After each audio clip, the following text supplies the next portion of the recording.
Well,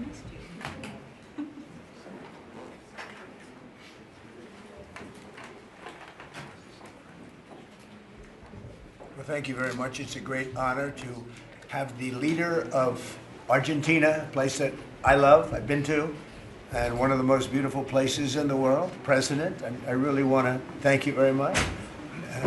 He's MAGA all the way. It's Make Argentina Great Again. I heard about him when he was campaigning, and even before his campaign. He's a great economist, and he was saying a lot of very correct things, and he was very much in a conservative mode. And I heard all about you as you were running and even before you were running, because as a tremendously talented economist, you were getting a lot of good write-ups, and I appreciated that. But he was Make Argentina Great Again. It worked. I actually sent him some hats for his early part of the campaign, and then he called me. He wanted a lot more, and I said, "When does it stop? When will it stop?"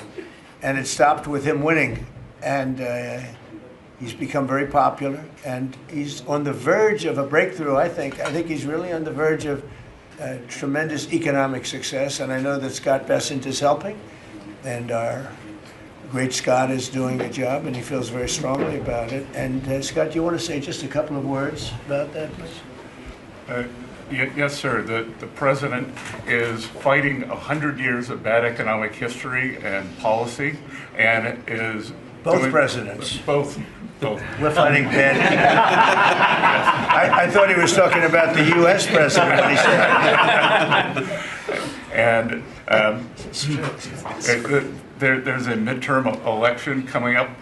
We think he's going to do quite well, and then continue his reform agenda.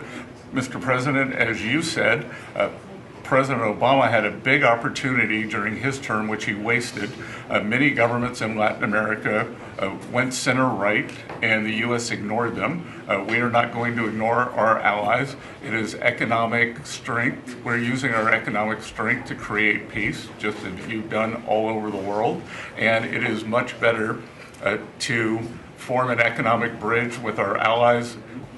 And the election is coming up very soon, and it's a very big election being watched by the world, because he's done an incredible job. But with that comes some pain, and they have some pain, and now they're coming out of it. I think the victory is very important.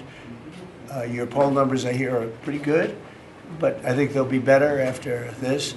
And you know, our approvals are somewhat subject to who wins the election, because if a socialist, or in the case of New York City, a communist wins, you feel a lot differently about making an investment. I think, Scott, you'd feel that if somebody that had no chance, in other words, if somebody wins and has no chance of ever having a great economy because of that philosophy, you would put a halt to what we're doing. Yes, sir, and we're confident that President Milei is going to do well. We've been criticized by a couple of American Peronists, like Senator Warren. And you know, she and that's a compliment. Yeah. She has no idea what she's doing. She's a nasty, horrible senator. Go ahead. Other than that, I like her very much. Yeah, and she and her protege in New York, Mandani, who I don't even think he's a Peronist. I think he's more the communist Chauvinismo. So we stand with the president and what he stands for, and the hope for the Argentinian people. And President Trump, just like you, he carries the young people.